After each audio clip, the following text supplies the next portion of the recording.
اس لیے تو معلوم یہ ہوا کہ اولین مصداق ذکر کا اللہ، اور یہاں فی ان یذکر فی اسمو، اللہ کے نام کا ذکر، ان یذکر اللہ بھی تو ہو سکتا اللہ کا ذکر، یہ اللہ کے نام کا کیوں ذکر کیا؟ اس لیے کہ اللہ کا نام اللہ ہے، اور اللہ کا ذکر اللہ اللہ اللہ اللہ، یہ اللہ کا ذکر، اللہ کے نام کا ذکر ہونا یہ اولین مصداق ہے ذکر کا۔ اب آپ کہیں کہ جی نہیں، اس سے مراد نماز ہے، نماز بھی تو اللہ کا ذکر ہی ہے، لیکن نہیں، اللہ نے قرآن کو اپنے ذکر سے الگ ذکر کیا ہے۔ ان الصلاۃ تنہی عن الفحشاء والمنکر، کہ نماز، بے شک نماز کی حقیقت یہ ہے کہ برائی اور بے حیائی کے کاموں سے روکتی ہے۔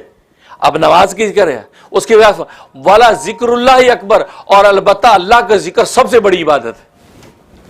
یعنی نماز اور اللہ کے ذکر کو مقابلے میں ذکر کیا، جب مقابلے میں ذکر کیا تو دونوں کا مفہوم الگ الگ ثابت کرنا مقصود ہے، کیونکہ اگر نماز کے اندر اللہ کا ذکر آ گیا، ان الصلاۃ کے اندر اللہ کا ذکر داخل ہو چکا ہے، تو پھر اللہ تبارک و تعالیٰ کو الگ ذکر کرنے کی ضرورت کیا ہے؟ اور الگ ذکر اللہ یوں کر رہے ہیں، ولا ذکر اللہ اکبر، نماز بے شک ایسی ہے گناہ سے روکتی ہے، بے حیائی سے روکتی ہے، بڑی زبردست عبادت ہے، لیکن ولا ذکر اللہ اکبر، اور البتہ اللہ کا ذکر جو ہے سب سے بڑی چیز ہے۔ اور اللہ کے ذکر کو اس کے مقابلے میں ذکر کیا تو معلوم وہ ذکر سے مراد کیا ہے؟ یہ زبان سے ذکر، جیسے حدیث میں فرمایا کہ تیری زبان ہر وقت جو اللہ اللہ کا ذکر کرتی رہے، تیرے ہونٹ ہر وقت اللہ کے ذکر سے جو وہ ہلتے رہیں، تو اللہ تبارک و تعالیٰ کو بڑا محبوب ہے۔ تو دیکھو ذکر کو نماز کے ساتھ مقابلے میں ذکر کیا، اور واو عطف کے ساتھ ذکر کیا، اور جو واو عطف کے ساتھ جب ذکر کرتے ہیں تو معطوف معطوف علیہ یہ دوسرے کا مغایر ہوتا ہے۔ یہ عربی انشاء کا اصول ایک عام آدمی عربی جاننے والے جانتا ہے کہ معطوف علیہ اور معطوف جو ہیں یہ دونوں کے دونوں آپس میں غیر ہوتے ہیں، تبھی درمیان حرف عطف آتا ہے۔ تو پہلے نماز کا ذکر کیا، والا ذکر اللہ اکبر کہہ کے ذکر اللہ کا ذکر کیا، تو دونوں آپس میں غیر ہیں۔ نماز مستقل ایک عبادت، تو اللہ کا ذکر مستقل عبادت، اور اس عبادت کے بارے میں فرمایا سب سے بڑی عبادت یہی ہے، کیونکہ ظاہر ہے کہ اللہ کا ذکر ساری عبادتوں کی روح ہے، اور روح سب سے بڑی چیز ہے۔ روح اگر بدن سے نکل جائے تو نہ خوبصورت آنکھیں کسی کام کی، نہ خوبصورت کان کسی کام کے، نہ کسی خوبصورت ہونٹ کسی کام کے، نہ خوبصورت ہاتھ پیر کسی کام کے، نہ لمبا چوڑا سراپا کسی کام کا، کیونکہ روح ہی نکل گئی۔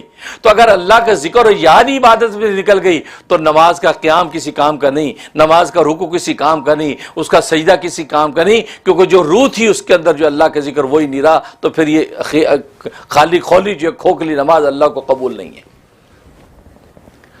اسے والا ذکر اللہ اکبر۔ اور بس اوقات بعض نادان یہ شبہ کرتے ہیں یہ اللہ اللہ اللہ، یہ جو ذکر یہ کہاں سے ثابت ہے جی؟ یہ آپ کہاں سے کرتے ہیں؟ یہ اسی قرآن سے ثابت ہے۔ قرآن میں کیا کیا اللہ والا ذکر اللہ اکبر، اللہ کا ذکر سب سے بڑی عبادت ہے۔ اللہ اللہ اللہ کا ذکر، اللہ نے صاف اس میں کہا والا ذکر اللہ، اللہ کا ذکر، اور اللہ کا لفظ جب کرتے ہیں اللہ اللہ اللہ، یہ اللہ کا ذکر ہے نا۔ تو قرآن نے کہا یہ سب سے بڑی عبادت ہے، تو قرآن نے خود اللہ اللہ اللہ کے ذکر کو ذکر کر دیا، اور فرمایا اللہ اللہ کا جو ذکر ہے وہ سب سے بڑی عبادت ہے۔ اور آپ ہمیں پوچھ رہے ہیں کہ جی اللہ اللہ اللہ جو آپ کرتے ہیں یہ کہاں سے ثابت ہے؟ اور بعض نادان یہ کہتے ہیں جی آپ دیکھیں جی، چھوٹی سی مثال، میں آپ کا نام لے کے آپ کو پکاروں، جمیل صاحب جمیل صاحب جمیل صاحب، آپ یہ بولے جمیل صاحب بھائی کیا بات ہے بھی، ہاں کیا، اب اگلی بات تو کرو نا۔ تو جمیل صاحب جمیل صاحب جمیل صاحب کہنا یہ نان سینس بات ہے نا، کہ آپ نام بولے، آپ مقصد تو بولو، مقصد آپ بول نہیں رہے، آپ جمیل صاحب جمیل صاحب جمیل صاحب کی رٹ لگا رہے ہیں۔ تو بالکل اسی طریقے سے آپ اللہ اللہ اللہ اللہ کرے جا رہے ہیں، بھائی بات تو مقصد تو بولو۔ یہ ذکر اللہ اللہ کا کرنا نان سینس بات ہے، نعوذ باللہ۔ یہ نادان لوگوں کے سوال کا جواب دے رہا ہوں کہ جی اللہ اللہ اللہ اللہ آپ کر رہے ہیں، بھائی اگلی اپنی بات تو کرو، کیا کہنا ہے؟ میں نے کہا یہ اتنے نادان ہیں، ان کو اللہ کے ذکر اور دعا میں فرق پتہ نہیں ہے۔ حالانکہ آپ کسی کو پکار کے اپنا مدعا پیش کر دیں، اس کو تو دعا کہتے ہیں۔ مثلا کہا یا اللہ میری فلاں حاجت پوری کر دے، یا اللہ ہماری بیماری دور کر دے، یا اللہ اہل اسلام کو سربلندی دے دے، اس کو تو دعا کہتے ہیں۔ دعا کے اندر جو ہے آپ کو اپنا منشا اور مقصد پیش کرنا ہوتا ہے، اس کا نام ذکر کر کے اس کو متوجہ کر کے اپنا منشا پیش کر رہے ہیں۔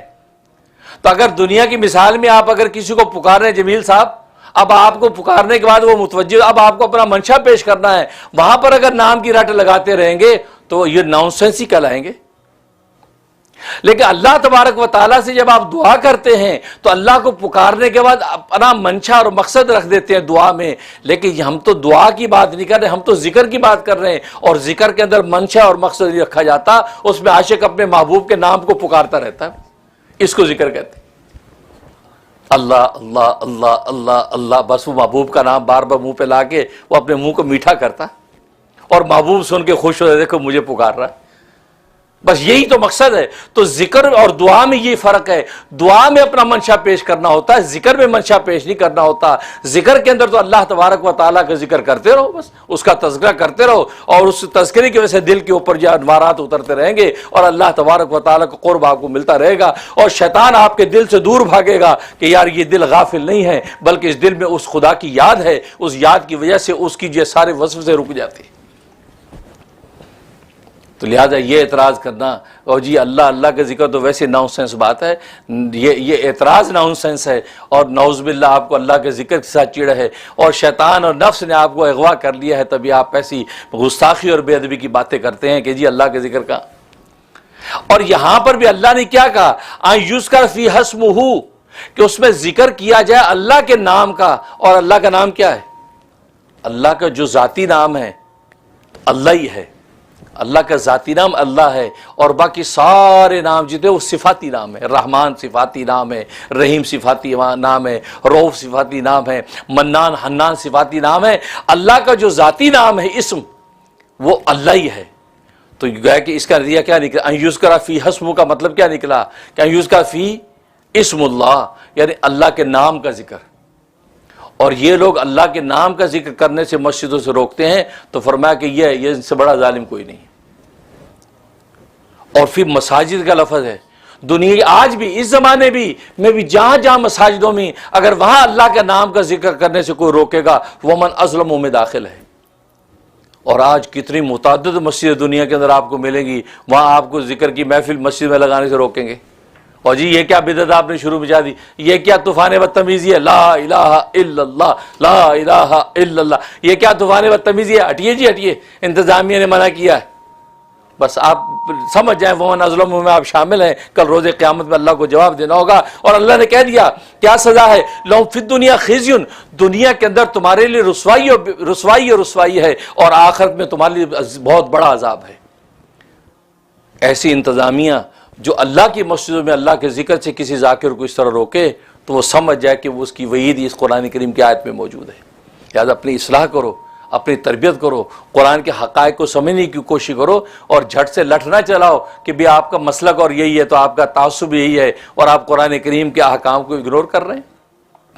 اس سے اللہ نے اس کو بہت سختی سے بتایا کہ ومن اظلم ممن منع مساجد اللہ، اس سے بڑا ظالم کون ہوگا کہ جو منع کرے اللہ کی مسجدوں سے، ان یذکر فی اسمہ، جس اللہ کے ذکر کرنے سے اس میں وصافی خرابیہ، اور اس کو ویران کرنے میں کوشش کرے۔ گویا کہ اللہ کے ذکر سے روکنا مسجدوں کو ویران کرنا ہے۔ مسجدوں میں اللہ کا ذکر ہو، لا الہ الا اللہ کے نعرے ہوں، تو فرمایا کہ یہ تو مسجدیں آباد ہو رہی ہیں، اور آپ جو روکیں گے تو اس کا مسجدوں کا آپ ویران کر رہے ہیں۔